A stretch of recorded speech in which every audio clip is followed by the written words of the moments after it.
Hello friends, welcome to the platform of Deccan IAS. आपल्या अंडरकरंटच्या सिरीजमध्ये आज आपण 21st लेक्चर घेत आहोत. तर त्याच्यामध्ये आपण GS3चा जो काही चेंज झालेला सिलेबस आहे म्हणजे डिस्क्रिप्टिव्ह पॅटर्न, तर त्याच्यामध्ये एन्व्हायरमेंट, बायोडायव्हर्सिटी आणि जे सायन्स अँड टेक्नॉलॉजी आहे तर याच्यावरती आपण करंट अफेअर्सचे जे काही बीट्स आहेत ते आपण इथे डिस्कस करत असतो. तर त्याच्या आधी जो काही GS3 that is general studies 3मध्ये बायोडायव्हर्सिटी, एन्व्हायरमेंट आणि टेक्नॉलॉजी किंवा आपण त्याला सायन्स अँड टेक्नॉलॉजी असं म्हणतो, तर त्याचा जो काही सिलेबस आहे त्याच्याबद्दल आधी बघूया. आणि आज जो काही आपण बीट घेत आहोत तो ओझोन लेअर. ठीक आहे, त्याचं ओझोन लेअर आणि ओझोन लेअर न्यूजमध्ये का होतं की ओझोन लेअरचं डिप्लिशन जे आहे ते काय होत आहे, इन्क्रीज होत चाललेलं आहे. ठीक आहे, तर त्याच्याबद्दल न्यूजमध्ये होता ओझोन लेअर. तर ओझोन लेअर काय आहे, त्याचे काय टाईप्स आहेत, त्याचे काय इम्पॅक्ट्स आहेत, ठीक आहे, किंवा त्याच्यावरती काय काय प्रोटोकॉल्स किंवा एक प्रिव्हेंटिव्ह मेजर्स म्हणून काय काय घेतलेले आहेत, इंडियाचं त्याच्यामध्ये काय पार्टिसिपेशन आहे, तर हे सगळं आपण या लेक्चरमध्ये पाहणार आहोत. पण त्याच्या आधी आपण एन्व्हायरमेंट अँड बायोडायव्हर्सिटी जो की ओझोनचा जो काही बीट आहे तो याच्यामध्ये येतो. तर आधी आपण सिलेबस पाहूया.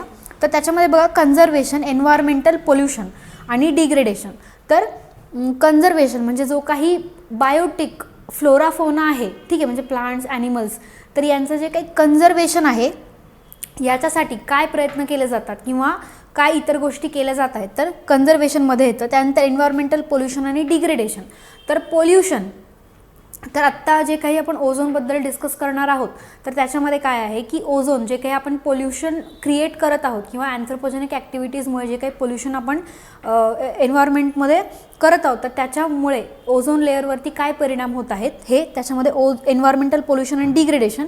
एन्व्हायरमेंटल इम्पॅक्ट असेसमेंट, जर तुम्ही प्रिव्हियस लेक्चर पाहिले असतील तर त्याच्यामध्ये आपण काय केलेलं आहे, एन्व्हायरमेंटल इम्पॅक्ट असेसमेंट जो आहे तो त्याच्यामध्ये न्यूजमध्ये होता तो बीट, तो तिथे कव्हर केलेला आहे.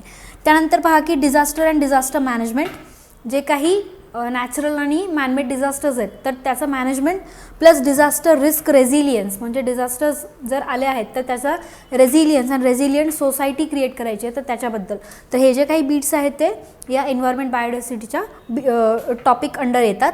तर ओझोन, ट्रॉपिकल ओझोन होल, ठीक आहे, तर रिसेंटली एक स्टडी कंडक्ट केली गेली होती. त्याच्यामध्ये सांगितलं की recently a new ozone hole has been detected over the tropics of latitude of 30 degrees south and 30 degrees north. तर आपल्याला माहिती आहे की जे इक्वेटर आहे तिथून 30 डिग्रीज नॉर्थ आणि 30 डिग्रीज साऊथ जे काही रिजन कव्हर होतो तर तिथे काय केलेलं आहे, एक ओझोन होल डिटेक्ट केलेला आहे. त्यामुळे हे ओझोन होल जो काही होता तो न्यूजमध्ये होता तर त्याच्याबद्दल आपण पाहूया. दॅट इज स्टडी काय रिव्हील करते की tropical ozone hole is about 7 times larger than the Antarctica. तर तो जो काही प्रिव्हियस ओझोन होल जो अंटार्क्टिकावरती डिटेक्ट केला गेला होता आणि जो प्रेझेंटली 30 डिग्री नॉर्थ आणि 30 डिग्री साऊथ या रिजनमध्ये जो डिटेक्ट केलेला आहे तो 7 टाइम्स काय आहे, या प्रिव्हियस अंटार्क्टिकाच्या होलपेक्षा लार्जर आहे. ठीक आहे, त्याच्यामध्ये appears across all seasons unlike that of Antarctica which only in the spring. तर अंटार्क्टिकाचा जो काही ओझोन लेअर होता तो फक्त स्प्रिंग या जे काही सीझन आहे इथेच फक्त ॲपियर व्हायचा. पण हा जो काही 30 डिग्री नॉर्थ आणि साऊथमधला जो काही इथे ओझोन होल जो काही क्रिएट झालेला आहे, ठीक आहे, तर तो काय आहे की ऑल सीझन्स ॲपियर होतो. ठीक आहे, त्यानंतर बघा की ग्लोबल कन्सर्न आहे due to the risk associated with it. तर आपण ग्लोबल कन्सर्न आहे म्हणजे की पूर्ण जगभर याची काय आहे की म्हणजे दखल घेतलेली आहे. That is concern, it is concern because काय, it is harmful for the human beings. तर likely to cause skin cancers, cataracts and other negative effects on health and ecosystem in tropical regions. तर हे एक concern म्हणून किंवा एक risk म्हणून का पाहिलेलं आहे, बिकॉज ह्युमन्सला ते स्किन कॅन्सर, कॅटरॅक्ट्स आणि other negative health impacts cause करत आहे, म्हणून it is a cause of concern. त्यानंतर बघा की अबाउट ओझोन लेअर. तर ओझोन लेअरबद्दल की त्याचा केमिकल फॉर्म्युला O3 आहे. दॅट इज ऑक्सिजनचे काही मॉलिक्युल्स आहेत, that is 3 atoms of oxygen combine to form O3, that is ozone. तर oxygen we breathe that also has a vital जे काही ऑक्सिजन आहे ते आपण ब्रीथ करतो, that is also in the form of O2. Ozone resides high up in the atmosphere. तर आपल्याला माहिती आहे की जे काही ओझोनचा जो काही लेअर आहे तो जो ॲटमॉस्फिअरिक स्ट्रॅटोफिअरचा लेअर आहे त्याच्यामध्ये आहे. ठीक आहे, दॅट इज ट्रोपोस्फिअर, स्ट्रॅटोस्फिअर, मेझो, थर्मो आणि एक्झोस्फिअर. तर ज्यातला जो स्ट्रॅटोस्फिअरचा लेअर आहे तिथे काय आहे, हा ओझोन आपल्याला पाहायला भेटतो. That is between 10 and 40 kilometers above the Earth's surface. This region is stratosphere where it contains about 90% of the ozone in the atmosphere. तर ॲटमॉस्फिअर मधलं ऑलमोस्ट 90% जे काही ओझोन आहे ते इथे आपल्याला पाहायला भेटते. That is in the layer of stratosphere. तर हे काही क्वेश्चन्स होते जे MPSCला सुद्धा काय केले होते, विचारले होते. त्यानंतर बघा classification of ozone, it is in the good आणि बॅड. ठीक आहे, तर गुड आणि बॅड ओझोनमध्ये या ओझोनचं क्लासिफिकेशन केलेलं आहे. तर गुड ओझोन जो आहे तो काय की occurs naturally in the upper atmosphere. तर काय की स्ट्रॅटोस्फिअरचा जो काही लेअर आहे तर त्या अप्पर ॲटमॉस्फिअरमध्ये याचा ऑकरन्स आहे. त्यानंतर it acts as a protective layer that shields us from the sun's harmful ultraviolet rays. That is आपल्या सनकडनं आपल्याला इलेक्ट्रोमॅग्नेटिक रेडिएशन्सच्या फॉर्ममध्ये जे काही रेज रेडिएट केले जातात तर त्यातले एक असतात UV रेज. आणि UV रेज जे आहेत ते आपल्याला हार्मफुल आहेत. तर या हार्मफुल रेजपासून हे काय करत असतं, आपल्याला प्रोटेक्ट करत असतं. That is it acts as a shield. That is it gradually being destroyed by ozone depleting substances, that is ODS. तर that is ozone depleting substances म्हणजे अँथ्रोपोजेनिक ॲक्टिव्हिटीजमुळे किंवा ह्युमन ॲक्टिव्हिटीजमुळे किंवा डे टू डे लाईफमध्ये आपण जे काही ओझोन डिप्लिटिंग सबस्टन्सेस यूज करतो तर त्याच्यामुळे हा काय झालेला आहे, डिस्ट्रॉय होत चाललेला आहे हा ओझोनचा लेअर. तर त्याच्यामध्ये काय आहे, क्लोरोफ्लोरोकार्बन्स आहेत, त्यानंतर हायड्रोक्लोरोफ्लोरोकार्बन्स आहेत, हॅलॉन्स आहेत, मिथाइल ब्रोमाइड, कार्बन टेट्राक्लोराइड आणि मिथाइल क्लोरोफॉर्म. तर हे काही ओझोन डिप्लिटिंग सबस्टन्सेस आहेत ज्याच्यामुळे की ओझोन लेअर जो काही प्रेझेंट आहे स्ट्रॅटोस्फिअरमध्ये तर तो काय होत चाललेला आहे, डिप्लीट होत चाललेला आहे.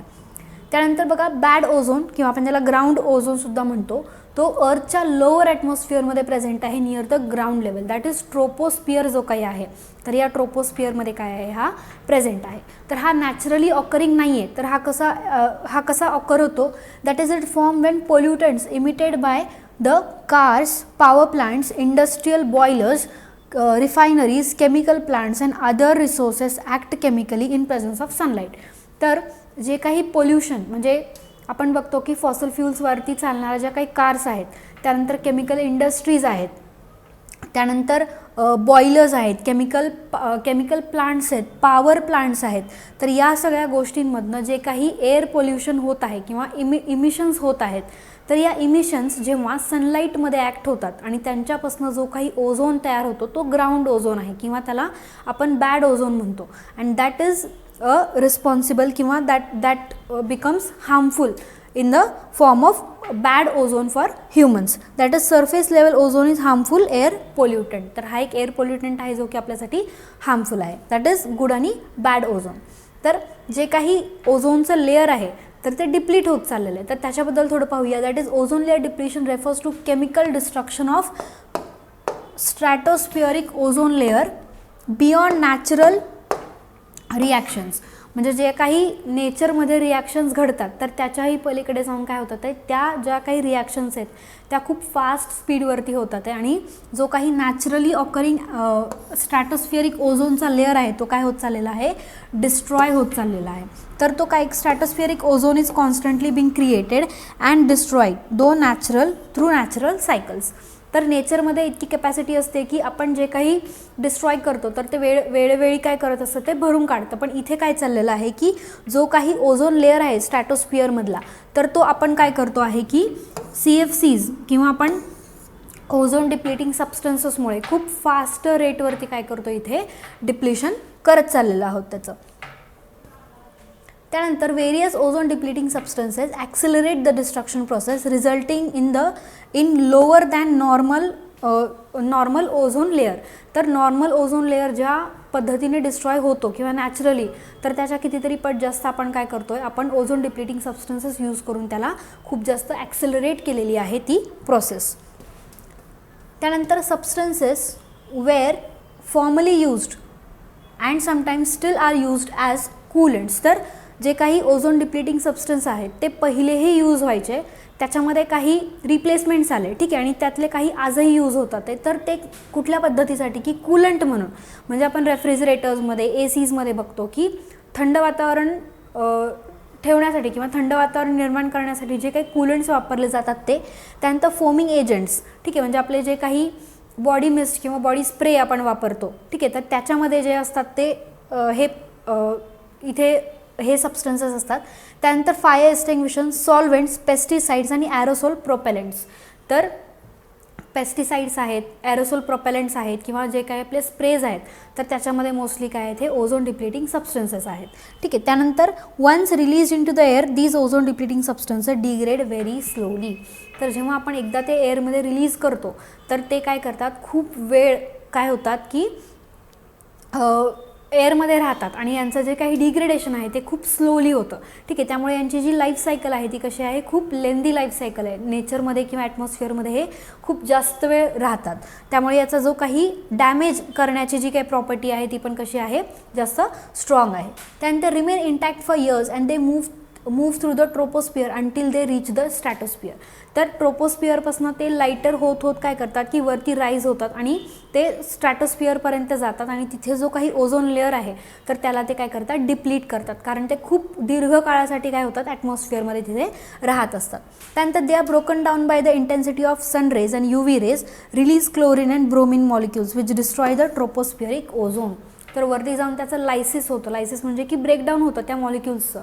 तर ब्रेकडाऊन सनलाईट आणि UV रेजच्या प्रेझेन्समध्ये होतं, जेणेकरून की काय की ब्रोमाइड दॅट इज ब्रोमिन आणि क्लोरीन रिलीज होतं आणि ते काय होतं की स्ट्रॅटोस्फिअरिक जो काही ओझोन लेअर आहे त्याला डायरेक्टली ते डिस्टर्ब किंवा तिथे त्याला डिग्रेड केलं जातं. ठीक आहे. त्यानंतर इफेक्ट्स काय आहेत, म्हणजे आपण म्हणतोय की ओझोन लेअर डिप्लीट होत चाललेला आहे. ठीक आहे. किंवा ओझोन लेअर आपण म्हणतो की 2 टाईपचा आहे आपल्यासाठी, एक गुड ओझोन आहे, बॅड ओझोन आहे. तर तो डिप्लीट होत चालला आहे. तर त्याचे इफेक्ट्स काय काय आहेत, तर फर्स्टली ह्युमन हेल्थवरती. ठीक आहे. कारण आपण म्हटलं की it is a cause of concern, म्हणजे एक काळजीची गोष्ट आहे की हा जो काही ओझोन लेअर आहे तो इथे काय होत चालला आहे, डिग्रेड होत चालला आहे. तर increase amount of UV rays that reaches the earth surface. तर जे काही UV रेज आहेत, ठीक आहे, म्हणजे आपण म्हटलं की सोलार रेडिएशन्स ज्या अर्थपर्यंत येतात तर त्याच्यामध्ये हार्मफुल रेज म्हणजे UV that is ultraviolet rays असतात. तर या अल्ट्राव्हायोलेट रेज आपल्यापर्यंत जेव्हा येतात तेव्हा खूप सारे डिसीजेस कॉज करतात. ठीक आहे. तर त्या डिसीजेस कॉज म्हणजे दॅट इज UV रेजमुळे जे काही डिसीजेस कॉज होतात तर त्या होऊ नयेत याचं काम ओझोन लेअर करतं. पण जर ओझोन लेअर नसेल तर डायरेक्टली काय होणार आहेत, ते UV रेज आपल्यापर्यंत येणार आहेत. त्यामुळे the increases the amount of UV rays reaches the earth surface. Earth सरफेसपर्यंत येणाऱ्या UV रेजची अमाऊंट वाढणार आहे. त्यामुळे UV rays cause non melanoma skin cancer and plays a major role in malignant melanoma, that is cancer, that is malignant tumor किंवा आपण tumours म्हणतो किंवा skin cancers. ठीक आहे. तर याच्या जो काही प्रमाण आहे तर इथे वाढ होत चाललेली आहे. त्यानंतर UV rays have been link to development of cataracts, clouding of eyes lenses. तर डायरेक्टली आईजवरती काय होत चाललेलं आहे, याचा इम्पॅक्ट होत चालला आहे. म्हणजे कॅटरॅक्टसारख्या ज्या काही आय डिसीजेस आहेत किंवा डिसऑर्डर्स आहेत तर त्या इथे पाहायला भेटतात. त्यानंतर क्लाउडिंग ऑफ आय लेन्स म्हणजे जे काही आपली विजन आहे किंवा विजिबिलिटी आहे तर ती काय होत चाललेली आहे, धुसर होत चाललेली आहे. म्हणजे कमी विजिबिलिटी इथे आपल्याला पाहायला मिळते. That is cause of depletion of ozone layer on human health. त्यानंतर ह्युमन हेल्थनंतर प्लांट्सवरती, म्हणजे आपण म्हणतो की प्लांट्सला सनलाईट खूप इसेन्शियल आहे. का? कारण फोटोसिंथेसिस. आणि फोटोसिंथेसिस काय करते की एक कार्बन आणि ऑक्सिजनचं जे काही बॅलन्स आहे ॲटमॉस्फिअरमध्ये ती मेंटेन करते. ठीक आहे. तर physiology and development process of plants directly काय होतं ते इथे इफेक्ट होतात आहे त्याच्यामुळे. त्यानंतर इनडायरेक्ट चेंजेस काय आहे की changes in the plant form, how nutrients are distributed within the plant. म्हणजे जर फोटोसिंथेसिसचा रेट आपण म्हणतो की फोटोसिंथेसिसचा रेट इन्क्रीज झाला तर काय होतं, डिक्रीज झाला तर काय होतं. ठीक आहे. सेम वे फिजिओलॉजी इफेक्ट होते. फिजिओलॉजी इफेक्ट झाल्यावरती न्यूट्रियंट्सचं जे ॲब्झॉर्प्शन आहे ते इफेक्ट होत आहे. त्यानंतर timing of developmental phases and secondary metabolism. तर सेकंडरी मेटाबॉलिझम त्याच्या आधी प्रायमरी मेटाबॉलिझम आणि त्याच्याचमध्ये काय आहे की टाईमली डेव्हलपमेंट. म्हणजे आपण म्हणतो की एका क्रॉपचं एक सर्टन ड्युरेशन असतं तर त्या ड्युरेशनमध्येच ते क्रॉप्स येतात. तर हे जे काही टाईमली डेव्हलपमेंट आहे ठीक आहे दॅट इज एक फिजिओलॉजिकल ग्रोथ तर ती इथे काय होते, डिस्टर्ब होते. त्यानंतर सेकंडरी मेटाबॉलिझम किंवा आपण सेकंडरी मेटाबोलाइट्स जे आपण प्लांट्सपासून एक्स्ट्रॅक्ट करतो. ठीक आहे. आपल्या डे टू डे लाईफमध्ये आपण त्यातले खूप सारे सेकंडरी मेटाबोलाइट्स यूज करत असतो तर त्याच्यावरती इम्पॅक्ट होत आहे. And may be equally or sometimes more important than damaging that of UV. तर UVमुळे हे काय होतं तर हे सगळ्या ज्या काही प्रोसेसेस आहेत त्या डायरेक्टली ऑर इनडायरेक्टली हार्म होत चाललेल्या आहेत. त्यानंतर ऑन मरीन इकोसिस्टम आपण पाहिलं की ह्युमन्सवरती, प्लांट्सवरती. आता आपण बघूया की मरीन इकोसिस्टमवरती काय आहे. तर फायटोप्लॅन्टॉन्स जे आहे तर त्याच्या ॲक्वॅटिक म्हणजे ॲक्वॅटिक जी फूड सायकल आहे किंवा फूड वेब आहे तर ती इथे काय होत चाललेली आहे, डिस्टर्ब होत चाललेली आहे. कारण सनलाईट जी आहे ती वरच्या लेअरपर्यंत फक्त ओशनच्या असते. तिथे जे काही फायटोप्लॅन्टॉन्स असतात ते काय करतात की न्यूट्रिएंट सायकल जी आहे ती तिथे फोटोसिंथेसिसपर्यंत ती सायकल इथे आपल्याला पाहायला भेटते. That is phytoplanktons productivity is limited the upper layer of water column in which there is sufficient sunlight to support the net productivity. तर नेट प्रोडक्टिव्हिटी डिस्टर्ब झाली तर पूर्ण जी काही ओशनमधली किंवा मरीन जी फूड सायकल फूड चेन आहे किंवा फूड वेब आहे ती इथे काय होणार आहे, डिस्टर्ब होणार आहे. त्यानंतर exposure to UV radiations has shown to effect both orientation and motility in the phytoplanktons. तर ओरिएंटेशन म्हणजे ग्रोथवरती, ओरिएंटेशनवरती, मोटिलिटीवरती तर किंवा क्वालिटीवरती आपण म्हणू फायटोप्लॅन्टॉनच्या काय होणार आहे, हे UV रेडिएशन्सचा डायरेक्टली इफेक्ट होणार आहे. त्यानंतर resulting in the reduced survival for these organisms. तर त्यांचा जो काही सर्वायवलचा रेट आहे तो इथे डायरेक्टली इफेक्ट होणार आहे. ठीक आहे. त्यानंतर initiatives to tackle the ozone layer depletion. तर आपल्याला माहिती आहे की आता ओझोन लेअर डिप्लिशन होत आहे तर त्याच्यासाठी काही इनिशिएटिव्स घेतले पाहिजे. तर ते इनिशिएटिव्स कुठले आहेत, दॅट इज व्हिएना कन्व्हेन्शन 1985 मधलं to protect the ozone layer. That is ozone लेअरच्या प्रोटेक्शनसाठी 1985 मध्ये व्हिएना कन्व्हेन्शन घेतलं होतं. त्याच्यामध्ये इंटरनॅशनल ॲग्रीमेंट आहे जे की युनायटेड नेशन्सच्या मेंबर्स एकत्र येऊन काय करतात, तिथे इम्पॉर्टंट डिसिजन्स घेतात आणि importance of preventing damage to the stratospheric ozone layer. तर ओझोन लेअर जो आहे त्याचे डॅमेजेस आपल्याला कसे कमी करता येतील याच्याबद्दल इथे डिसिजन्स घेतले जातात. त्यानंतर India became a party to Vienna convention for protection of ozone layer in 18 March 1991. तर इंडियाचं 1991 मध्ये जे होतं ते इथे पार्टिसिपेशन आहे. त्यानंतर बघा की मॉन्टेरियल प्रोटोकॉल आहे. तो काय आहे की जे काही ओझोन डिप्लिटिंग सबस्टन्सेस आहेत तर त्याचा मिनिमम यूज करणं किंवा त्याला काही रिप्लेसमेंट्स आहेत का किंवा त्याला अवॉइड करता येतं आहे का आपल्याला जे काही ओझोन डिप्लिटिंग सबस्टन्सेस आहेत तर याच्यावरती हा काय करतो, मॉन्टेरियल प्रोटोकॉल काम करतो. तर हा 1987चा आहे. त्यामध्ये protocol on ozone depleting substances and subsequently negotiate to control the consumption and production of anthropogenic and some hydrofluorocarbons. तर हायड्रोफ्लोरोकार्बन्स किंवा अँथ्रोपोजेनिक ॲक्टिव्हिटीजमुळे जे काही ओझोन डिप्लिटिंग सबस्टन्सेस क्रिएट होतात आहे तर त्याच्यावरती काय करतो, इथे कंट्रोल आणण्याचा प्रयत्न करतोय. त्यानंतर इंडियाचं काय रेग्युलेशन आहे बघा, जे काही हायड्रोकार्बन्स आहेत त्याच्यामध्ये किंवा जे नॉन ODS आहेत त्यांचं अल्टरनेटिव्ह काय आहे.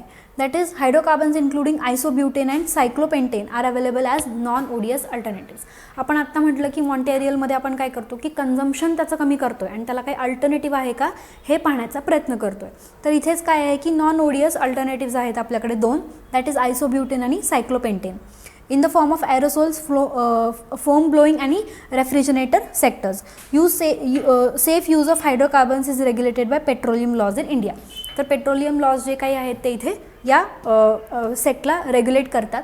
त्यानंतर पेट्रोलियम ॲक्ट आहे 1934चा. पेट्रोलियम रूल्स आहेत 1976चे.